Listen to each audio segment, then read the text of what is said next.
sing saha jalma anu nyukurkeun kana nikmat kami eta nikmat teh bakal tambah deui tak geuning sabalikna sing saha jalma kufur kana nikmat kami maka eta nikmat teh bakal jadi ajab al-tumiba ka dirina sewang-sewang eta ancaman nu matak urang nyukurkeun kana nikmat pangeran nyukurkeun kana naonana apan urang teh sangsara eukeur balangsak eukeur cicilan panci can kabayar si goblok mah ya bujeng hingga anu dipika butuh ku si lain dalah diri urang teh lain urang cirina diri sasampiran awak sasampayan umur ukur gagaduhan saliring-liring dumadi sarangkak saparipola teh urang kagungan Gusti tengah boga-boga manusia mah delecu Allah akun tadi dia nu matak nyukurkeun teh eta si laing panon masih keneh bisa ngiceup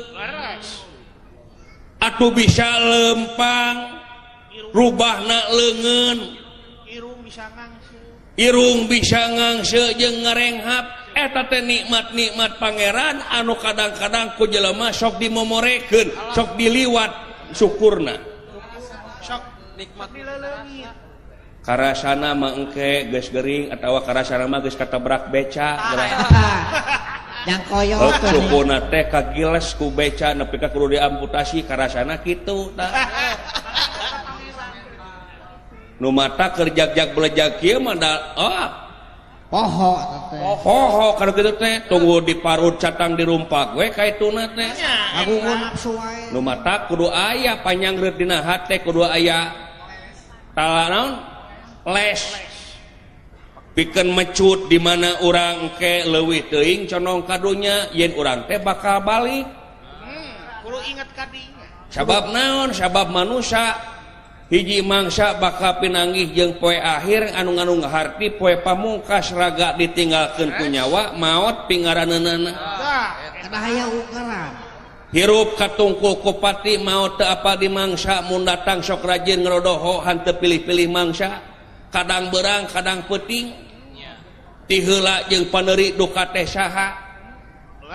tah babakalan ti ayeuna nyaeta ninggalkeun amal anu hade eta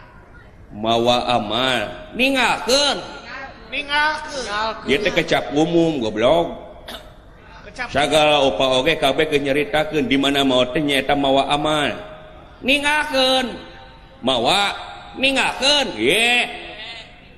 Pak ya jelaskeun kinten-kinten cek bapak mawa amal teh ninggalkeun amal ari gubrag ka alam dunya si lain mawa naon mau motor tong diheureuykeun serius atuh apa ngomong gitu teh nanyakeun ka dewe gubragna si lain ka alam dunya teh nyaeta naligincing teu solendang-solendang acat balik oge buligir lako jitu munafuroda ngaligincing teu sanak teu keluarga teu emang teu alo teu sanang-sanang asan diboyahan oge kuno hirup jadi teu babawaan iwati ninggalkeun ama pikeun aya mangpaatna yang jelema rea luyu jeung katerangan hoerunas an pauhum linas pangharera jelema teh anu mere mangpaat ka jelema deui eta ku apa kan dalil kitu teh cik panuliskeun deui sugan we jadi RW aing ke hareupna ongko hayang jadi kuwu heuh nya gede teuing ah kuwu mah urang ka papadarakeun we leu ku ahlina kitu da leresnya heuh nu mata tuh tingali para pajuang baheula na kumaha wa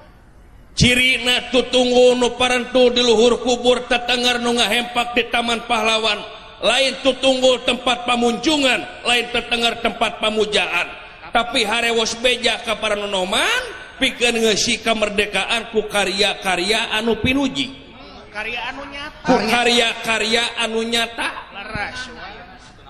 para pajuang ngajian karya baheula nepi ka urang bisa bebas merdeka di negara sorangan pembelaan getihna nepi ka daek sanggup maseuhan Ibu Pertiwi ku ngecorkeun getihna